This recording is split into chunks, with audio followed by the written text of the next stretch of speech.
A very good morning, students, and welcome again to my another class.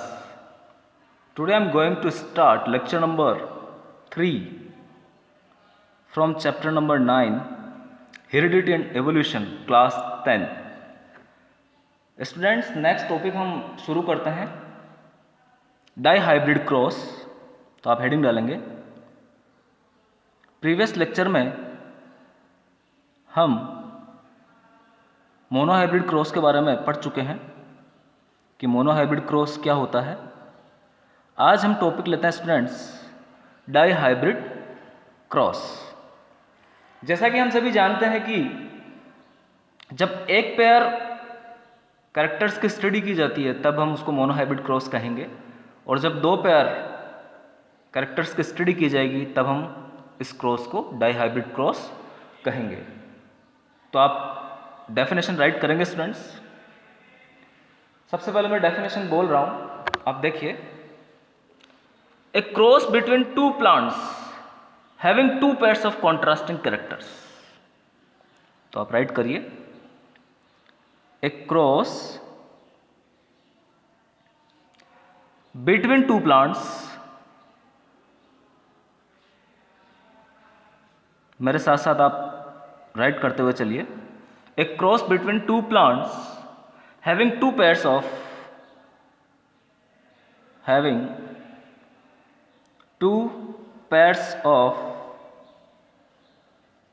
contrasting characters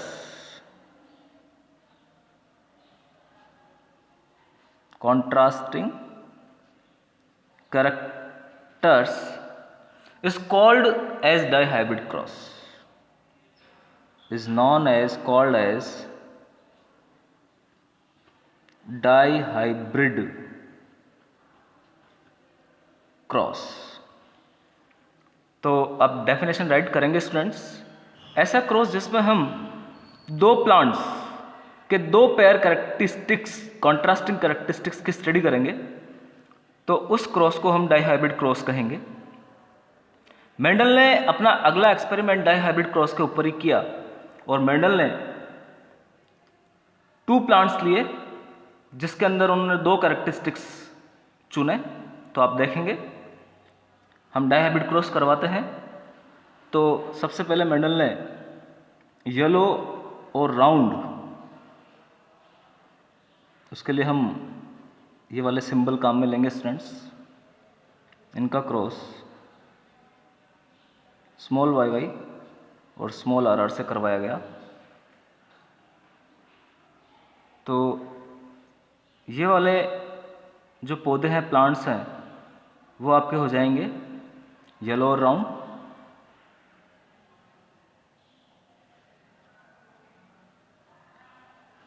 इनका cross करवाया गया green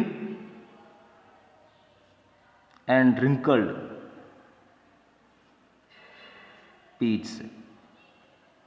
तो students, जो यहाँ पर वाई एलिल है वो येलो कलर को शो करेगा, और जो आर एलिल है वो राउंड कैरेक्टरिस्टिक्स को शो करेगा, और जो स्मॉल वाई है वो आपका ग्रीन कलर शो करेगा, और स्मॉल आर जो है वो आपका रिंकल्ड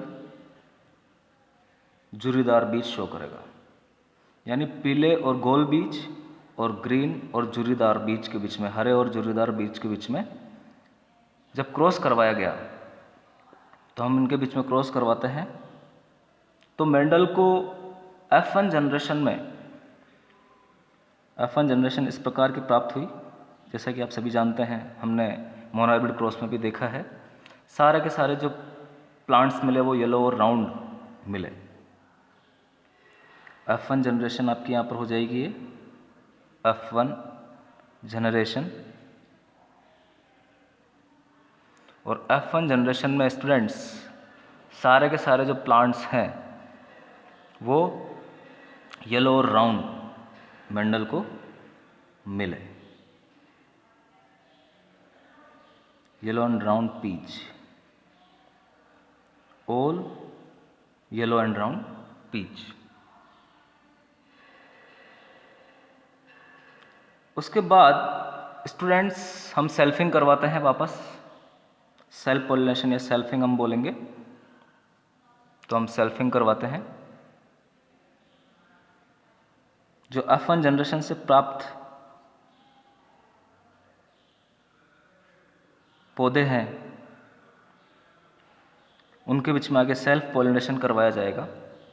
तो अपन सेल्फ पोलिनेशन करवाते हैं हम, एक प्लांट तो ये वाला ले लेते हैं स्टूडेंट्स, और दूसरा भी ऐसा ही ले लेते हैं, और इन दोनों के बीच में जब हम शेल्फिंग कराएंगे तो आप देखिए स्टूडेंट्स, हमारे पास यहाँ पे जो गैमेट्स बनेंगे, सबसे पहले हम गैमेट्स यहाँ पर बना लेते हैं। ऊपर गैमेट्स आप बना सकते हैं, इस वाले डायग्राम में आपको गैमेट्स एक ही प्रकार के कैपिटल वाई और आर मिलेंगे, स्मॉल वाई और आर मिलेंगे। लेकिन यहाँ पर जो गैमेट्स बनेंगे स्टूडेंट्स आप देखिए, एक गैमेट आपका बन जाएगा कैपिटल वाई और कैपिटल आर, एक बन जाएगा आपका कैपिटल आई और स्मॉल आर, एक आपका बन जाएगा कैपिटल स्मॉल वाई और कैपिटल आर, और एक आपका बन जाएगा स्मॉल वाई और स्मॉल आर। 4 प्रकार के गैमेट यहाँ पे बनेंगे। इसी प्रकार से हम 4 प्रकार के गैमेट इसके भी बना देते हैं, कैपिटल वाई और स्मॉल वाई और कैपिटल आर, और एक बन जाएगा आपका स्मॉल वाई और स्मॉल आर। ऊपर भी आप स्टूडेंट्स गैमेट्स बनाना चाहें तो आप यहाँ पे बना सकते हैं, कैपिटल वाई और आर गैमेट यहाँ पे बन जाएगा, और यहाँ पे जो गैमेट बनेगा वो बनेगा स्मॉल वाई और स्मॉल आर, दो गैमेट्स बनेंगे। तो इन दोनों का आपस में हम क्रॉस करवाएंगे तो आपको इस प्रकार से capital Y, small Y, capital R और स्मॉल आर प्लांट्स प्राप्त होंगे। यहाँ पे भी हम स्टूडेंट्स क्रॉस करवा के देख लेते हैं कि किस प्रकार के प्लांट्स हमें मिलेंगे। तो आप अच्छे से नोट्स बनाते हुए चलिए, मेरे साथ साथ ही समझते हुए चलिए। देखिए हम क्रॉस करवाते हैं आगे, इसका क्रॉस हम करवाते हैं। हम यहाँ पर क्रॉस करवाने के लिए एक टेबल भी बना सकते हैं स्टूडेंट, तो हम यहाँ पर एक टेबल बना लेते हैं। अब देखिए आप भी टेबल बना सकते हैं अच्छे से, चेकर बोर्ड जिसे हम बोलेंगे, पुन्नट स्क्वायर भी हम इसे बोलते हैं। तो इस टेबल से स्टूडेंट्स आप क्रॉस काफ़ी अच्छे से करवा पाएंगे। अब देखिए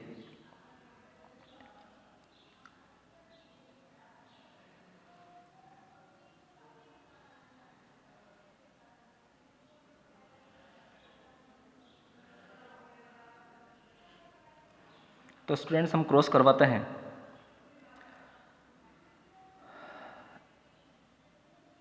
मेल और फीमेल हम यहाँ पे ले लेते हैं, और हमारा सबसे पहला गैमेट हो जाएगा, हम देखते हैं कैपिटल वाई और कैपिटल आर वाला, फिर कैपिटल वाई और स्मॉल आर हम ले लेते हैं, फिर ले लेते हैं हम स्मॉल वाई और कैपिटल आर, स्मॉल वाई और स्मॉल आर। इस तरह हम गैमेट चेकर बोर्ड में रख देते हैं। इसी तरह आप इधर की भी गैमेट आप यहाँ पर बना दीजिए और रख दीजिए।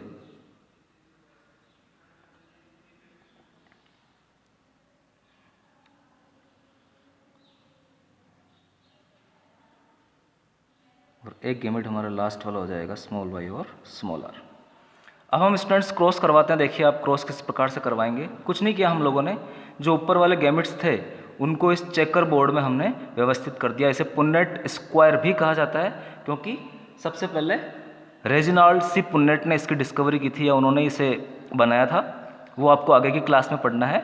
आपको क्रॉस करवाने के लिए इस प्रकार का चेकर बोर्ड बनाना है, और आप क्रॉस करवाएंगे तो आप देखिए capital Y, capital Y, capital R यहाँ पर आ जाएगा। जब हम इसका इसके साथ क्रॉस करवाएंगे तो वाई वाई और आर आर आप यहाँ पे लिख देंगे। इसी तरह आप लिखेंगे capital Y, capital I, capital R और स्मॉल आर। देख लीजिए आप कैपिटल वाई, कैपिटल आर और एक कैपिटल वाई और स्मॉल आर हमने यहाँ पे लिख दिया है। इसी तरह आप यहाँ पे लिखेंगे capital Y, small Y, capital R और कैपिटल आर। इसी तरह आप लिखेंगे capital Y, small Y, capital R और स्मॉल आर। अब इसका इसके साथ क्रॉस करवाइए। सेकंड का क्रॉस हम करवाएंगे। यहाँ पे देखिए स्टूडेंट्स किस प्रकार से क्रॉस होगा।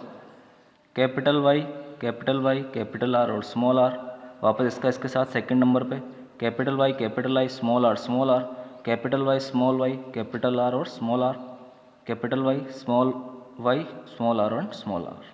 तो बहुत ही ढंग से आप यहाँ पर क्रॉस करवाएंगे। जो कैपिटल वाई है आप उसे बिल्कुल अच्छे से डिनोट करेंगे और स्मॉल वाई को डिनोट करने के लिए आप स्मॉल ही बनाएंगे।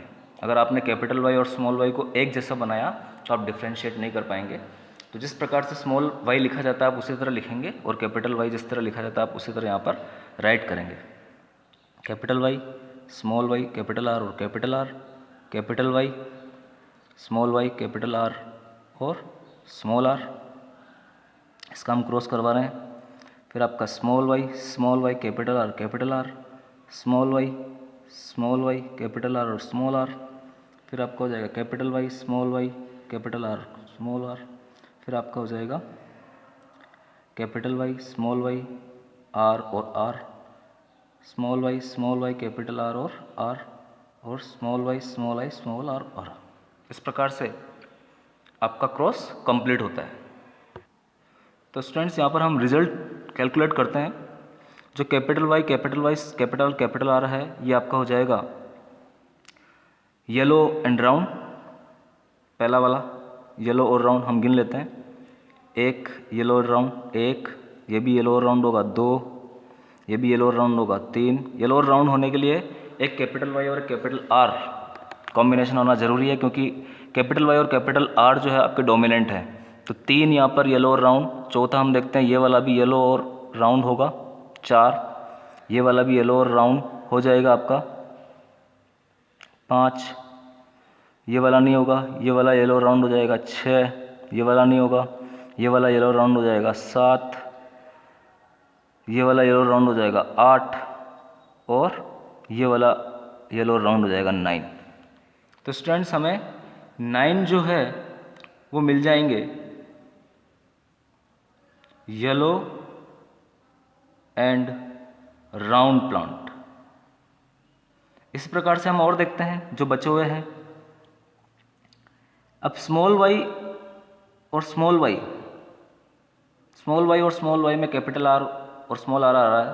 तो स्टूडेंट्स ये जो हो जाएंगे आपके एक, दो और तीन, जहाँ पर मैं डिनोट कर रहा हूँ, जो छूटे हैं उनको भी अपन देख लेते हैं। ये वाला जो हो जाएगा स्टूडेंट्स आपका कैपिटल वाई है और स्मॉल आर है, तो येलो एंड रिंकल्ड, इसके लिए हम येलो और रिंकल्ड बोलेंगे। तो इस प्रकार के हमारे पास यहाँ पर जो कॉम्बिनेशंस है, एक येलो और रिंकल्ड की हम बात करते हैं,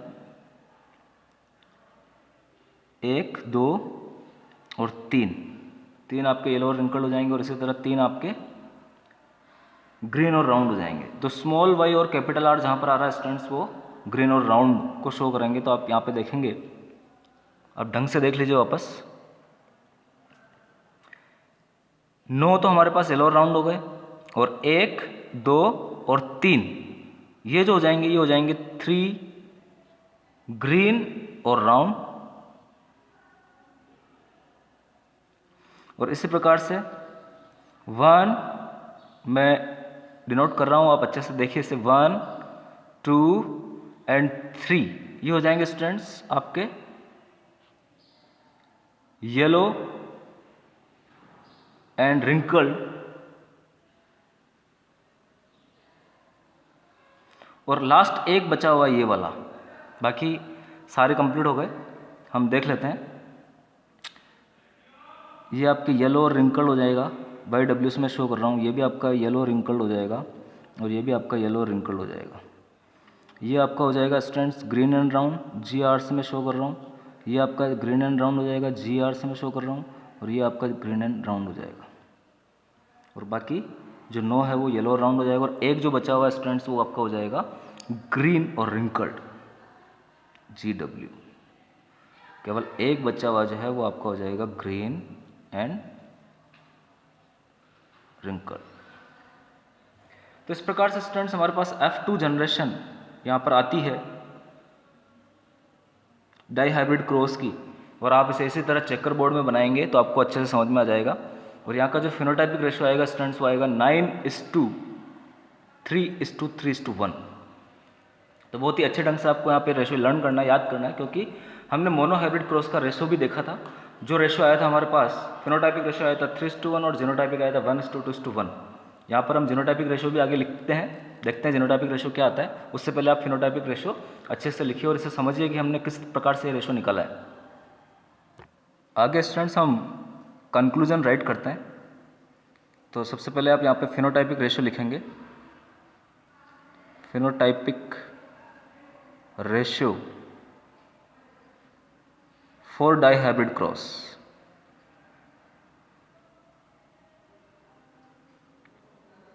तो आपको बहुत ही अच्छे ढंग से इसे याद करना है और ये रेशियो हमारे पास आएगा 9:3:3:1। तो ये डाइहाइब्रिड क्रॉस का फिनोटाइपिक रेशियो हो जाएगा स्टूडेंट्स। और मोनोहाइब्रिड क्रॉस का फिनोटाइपिक रेशियो आप लोग याद कर चुके हैं, 3:1 आता है। वहाँ पे जीनोटाइपिक रेशियो भी आपको याद करना है। और डाइहाइब्रिड क्रॉस का जो जीनोटाइपिक रेशियो है वो हमारी बुक में नहीं दे रखा है, तो हमें याद भी नहीं करना है। आप फिनोटाइपिक रेशियो याद करिए कि डाइहाइब्रिड क्रॉस का फिनोटाइपिक रेशियो 9:3:3:1 आएगा। अब हम यहाँ पे कंक्लूजन की बात करते हैं कि यहाँ से क्या क्या कंक्लूजन्स निकल सकते हैं, निष्कर्ष निकल सकते हैं, उस निष्कर्ष की हम यहाँ पे बात करते हैं। तो सबसे पहला कंक्लूजन आप देखिए, round and yellow seeds are dominant characters. आप देख रहे हैं राउंड एंड येलो। राउंड के लिए कैपिटल R हमने यूज किया है और येलो के लिए हमने कैपिटल Y यूज किया है। तो यहाँ जहाँ पे कैपिटल R और कैपिटल Y होंगे वो आपके राउंड और येलो सीड बनाएंगे, क्योंकि डोमिनेंट कैरेक्टर अपने आप को शो करेंगे और रिसेसिव कैरेक्टर अपने आप को शो नहीं कर पाएंगे। तो round and yellow seeds are dominant characters. तो येलो और राउंड जो है आपके डोमिनेंट कैरेक्टर हो जाएंगे। आगे आप देखिए नंबर 2 हम लेते हैं, occurrence of new phenotype combinations show that genes for round and yellow seeds are inherited independently of each other। या हम यूं लिख सकते हैं इसे, results show that, जो परिणाम हमें प्राप्त हुए हैं वो दर्शाते हैं, results show that genes for round and yellow seeds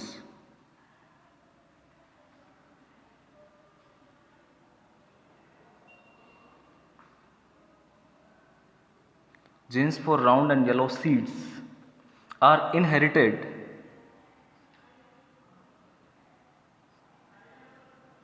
independently। बहुत ही इंपॉर्टेंट कंक्लूजन है कि राउंड और येलो सीड के जो जीन्स है वो इंडिपेंडेंटली या स्वतंत्र रूप से इनहेरिटेड होते हैं, वंशानुगत होते हैं, एक पीढ़ी से दूसरी पीढ़ी में जाते हैं।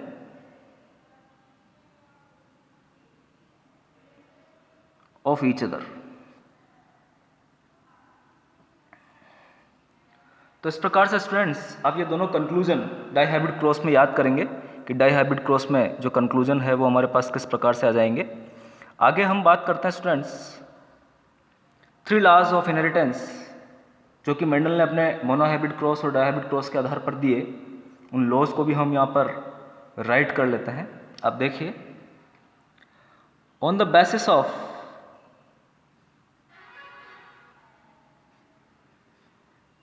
monohybrid cross, on the basis of monohybrid cross, Mendel made 2 rule or laws that are as follows। सबसे पहले स्टूडेंट्स हम मोनोहाइब्रिड क्रॉस के आधार पर मेंडल के द्वारा बनाए गए रूल्स देखते हैं। तो on the basis of monohybrid cross Mendel made 2 rule या 2 laws that are as follows. सबसे पहला जो लॉ मेंडल ने मोनोहाइब्रिड क्रॉस के आधार पर दिया उसे हम बोलेंगे लॉ ऑफ डोमिनेंस। आप राइट करेंगे, प्रभाविता का नियम हम इसे कहते हैं, लॉ ऑफ डोमिनेंस। और इसके लिए आप राइट करेंगे, दिस लॉ स्टेट्स दैट, ये नियम हमें कहता है, बताता है, this law states that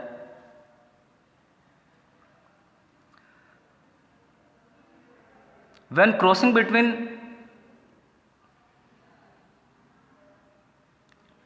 crossing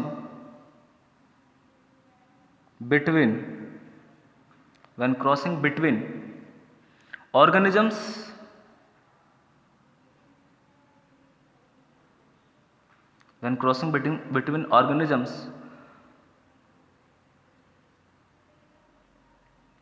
occur for contrasting traits.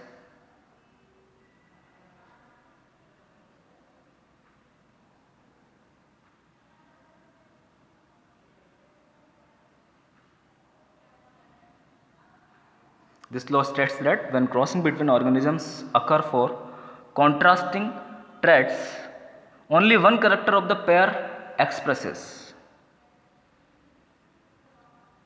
तो पेयर का जो एक कैरेक्टर है वही अपने आप को एक्सप्रेस करेगा, ओनली वन कैरेक्टर। पहले राइट कर लीजिए फिर मैं समझाता हूं। Of the pair expresses itself, अपने आप को शो करता है। तो अब देखिए ये नियम हमें बताता है कि जब ऑर्गेनिजम्स के बीच में कॉन्ट्रास्टिंग ट्रेट्स में क्रॉसिंग करवाई जाती है तो केवल एक कैरेक्टर ही पेयर का अपने आप को एक्सप्रेस करता है, अभिव्यक्त कर पाता है इन द F1 जनरेशन। जैसा कि हमने मोनोहाइब्रिड क्रॉस में देखा है वही हम राइट कर रहे हैं, F1 जनरेशन।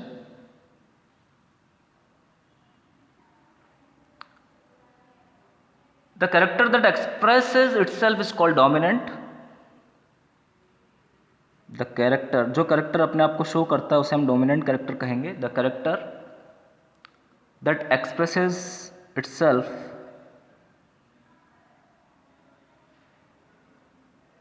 एक्सप्रेसेस का मतलब होता है अपने आप को शो करना, अभिव्यक्त करना। Is called dominant and character that does not expresses, और जिस कैरेक्टर ने अपने आप को शो नहीं किया, and character that does not expresses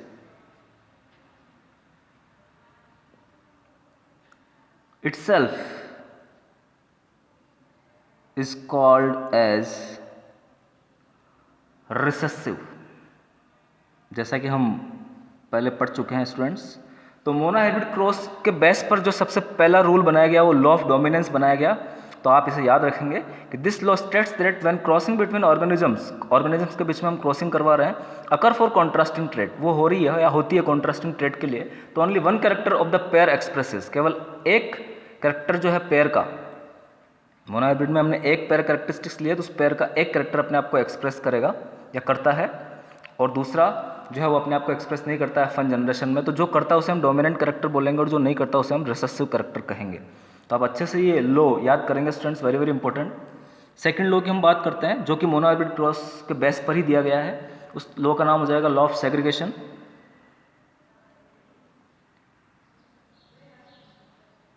पृथक्करण का नियम इसे हम हिंदी में बोलेंगे, या इसे लॉ ऑफ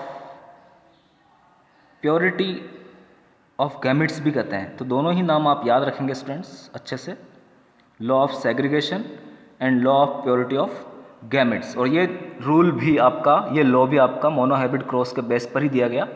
जो तीसरा रूल होगा स्टूडेंट्स वो आपका डायहाइब्रिड क्रॉस के ऊपर बेसिस होगा, उसको भी हम देखेंगे। तो इसमें आप लिखिए, दिस लॉ स्टेट्स दैट, ये लॉ हमें बताता है, this law states that genes stay together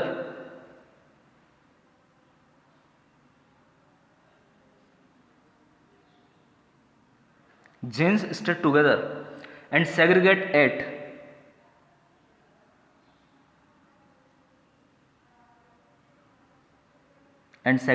at the time of gamete formation।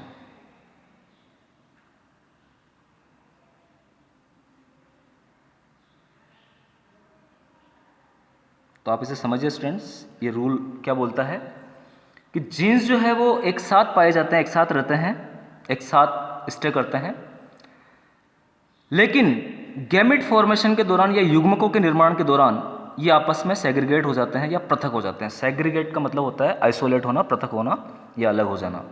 तो इसे ही हम लॉ ऑफ सेग्रीगेशन कहेंगे।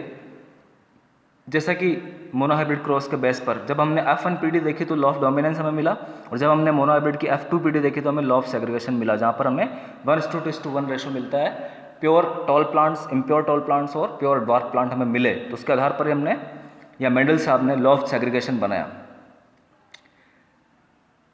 अब जो तीसरा रूल आता है स्टूडेंट्स, वो डायहाइब्रिड क्रॉस के ऊपर बेस्ड है। तो सबसे पहले हम लिखते हैं on the basis of dihybrid cross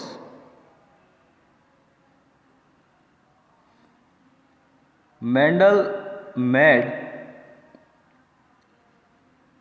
third law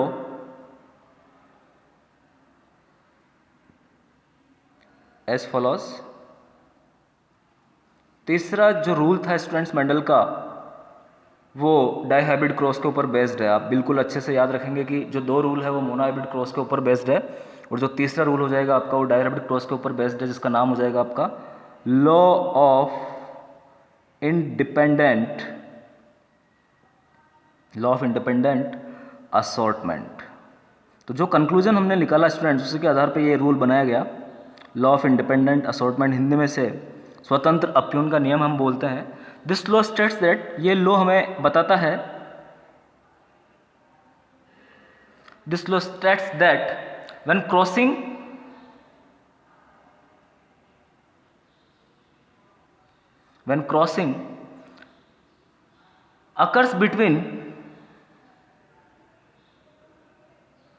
occurs between individuals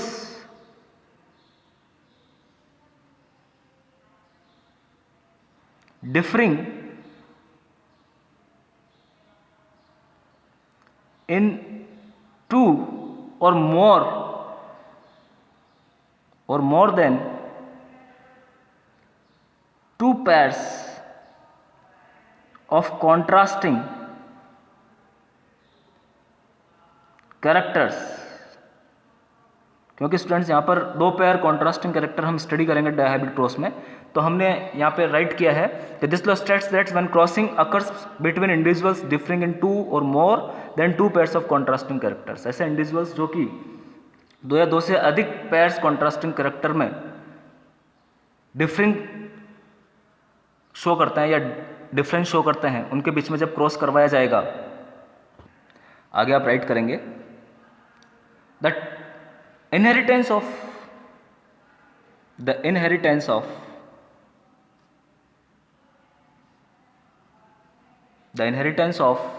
any one pair, एक पेयर की इनहेरिटेंस की हम बात कर रहे हैं, is not affected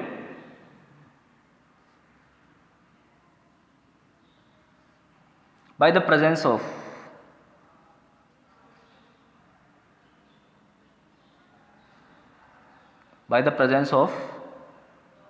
the other pair।